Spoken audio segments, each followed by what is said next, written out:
Miguel, other people talk global, and they talk international. Tell us what ITC actually does.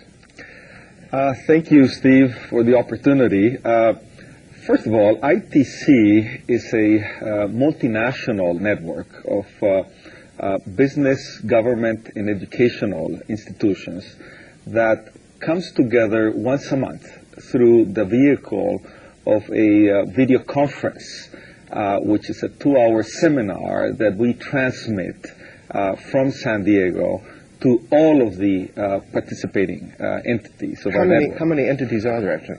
We have overall about 300 entities covering the Americas currently, about 15 countries, all the way from Canada to Argentina and recently Cuba.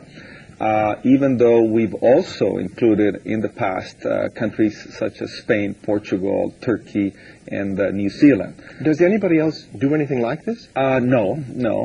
So this is a unique program? This is a unique program, and it has been around for more than a decade, interestingly enough, and it is a tribute to the effort and the interest of very many friends and associates and colleagues, now including you, who will be, of course, doing our program today. But it is also a tribute, I think, to the need that there is, internationally speaking, to receive knowledge, current knowledge, that can be translated effectively into a productive activity. So beyond the satellites, the idea is that you are actually exchanging information that is a commodity that has value in the global marketplace. That is correct. And the basis for this also is San Diego State University. I mean, yes. This is a university that is apparently now reaching out in, I might add, correct me if I'm wrong, a business-like way. Yes, this is correct. Yes, this is a program of San Diego State University, the largest campus of the California State University system. And it is, as you say, a business-like enterprise, because we are self-support. In that regard, we are also a tribute to the financial effort of all of our associates. And your entrepreneurial bent, I should say. Let's do this. You were kind enough to provide us with a tape, and so I want our viewers to get a feel for, we can talk about that network, but somehow when you see it with the bells and whistles, it also rises to a different level. So we are going to watch the same tape that our viewers will, and then we'll come back and you'll tell us more about ITC, its past, present, and even its future. That's wonderful. Thank you.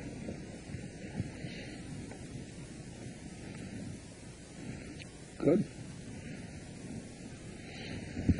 No, that was a total of 3 minutes? Okay, now we have the 1 minute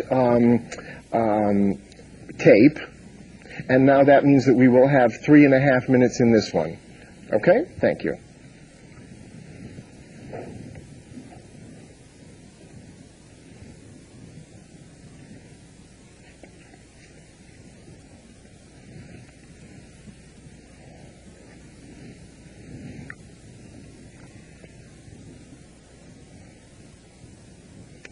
If anybody isn't convinced that you have a vast network, I think that what we just saw disabuses them of that. Those numbers are quite staggering.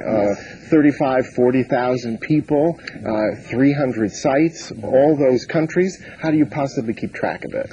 Well, we have a very efficient staff. We have incredibly dynamic site coordinators. Each site, each participating institution basically organizes a follow-up, in fact, program that basically uses the material that we make available during our monthly 2-hour program, and uses the talents of the region and the country to basically improve an understanding of the theme and basically promoting the systems concept of a global village. This is what we do. How do you choose the themes, and what kinds of themes are most of interest today? I think everybody wants to know the hot topics in international training. Yes, well, I guess because of my past academic training, I am a systems planner, systems engineer by academician, again, support. And I believe that in many ways our understanding of the realities of today cannot be a fully practical one unless we approach our environment with a broad systems viewpoint. And of course, the original thinkers of systems analysis, the Churchmans, the Ackoffs, they have come back in many ways with their concepts through the Peter Senges and through many other, of course, book authors more recently. But the reality is that we have a need to use the systems approach, because what we are now learning is that we are interdependent totally. We need to be more competitive, and to be more competitive, we need these new systems tools that people respond well to this? People respond well because they have a need. And so they have no choice, I suppose. They have no choice. In engineering, in business, in medicine, they all want to become better administrators. They want to be able to work in teams. They want to be able to look ahead with vision. They want to do many things that they were not trained for in their academic programs. What are your immediate, short-term goals for the International Training Center? Yes.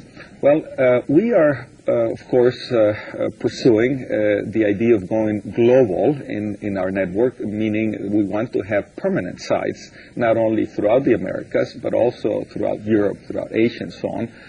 We have, fortunately, the great support of the United Nations Commission on Trade and Development in Geneva, UNCTAD, whose Secretary General was one of our speakers last year. And they have been helping us in promoting our network. We should be able to have participation starting next year of all of the Mediterranean countries and quite a few of the African countries. And so going global will mean that this once-a-month experience will be an experience of people living in different parts of the world and really meaning on different extremes of the world. So this is our first goal. So there's first goal, and yet there are others? Yes, our second goal is really to be able to show off the strengths of each of our member partners. I see. So it's not just a question of going out, it's a question of creating an infrastructure. That's right. We keep insisting that San Diego is only an excuse, a platform for this vehicle to be transmitted every month, but we need all of our associates to start developing their capacity to show their strengths and to offer their strengths to each other. That is the greatest contribution that I think we will eventually make. Well, thank you for introducing the network. I know our people who are watching will be amazed, and I hope you'll invite me back sometime to take a test from time to time about how things are going. Thank you, thank you so much, Miguel. Thank you, Steve, for your effort and your work. Ladies and gentlemen, stay tuned. Watch the next message. We'll be back with the next segment of the Business Exchange in just a moment.